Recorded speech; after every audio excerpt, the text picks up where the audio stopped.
On a rain-soaked night at the edge of a forgotten frontier town, the storm fell hard and steady, drumming against the wooden cabin as if the sky itself were knocking, and in that downpour a young woman stood trembling on the porch, her thin dress clinging to her from the cold, her wet hair framing a face marked by exhaustion, courage, and quiet desperation, while she held a small puppy close to her chest as though it were the last warm thing left in her world, and across from her stood a rugged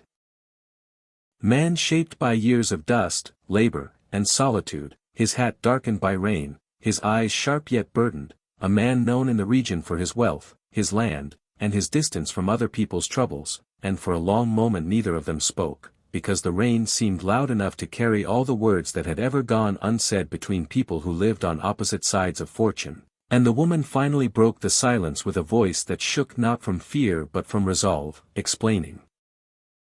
that the puppy had been her only companion since her parents passed, that hunger and sickness had followed her from town to town, and that she had walked miles through mud and darkness because she had heard that this man, though stern, was fair, and that she would rather face his refusal than leave the small animal alone in a world that had already taken too much. And as she spoke the man watched the way her arms tightened instinctively around the puppy when thunder cracked, noticed the way the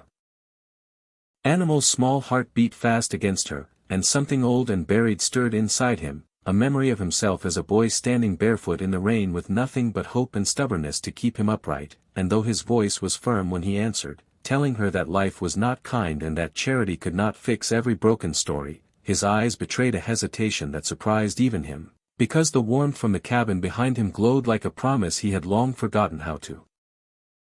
share, and the woman did not beg or cry when he spoke, she simply nodded, thanked him for listening, and turned slightly as if preparing to walk back into the storm, and that quiet acceptance struck him harder than any plea could have, making him realize that strength sometimes looked like knowing when to let go, and in that instant the puppy squirmed and let out a small sound, more confused than afraid, and the man felt the weight of choice settle heavily on his shoulders, for he understood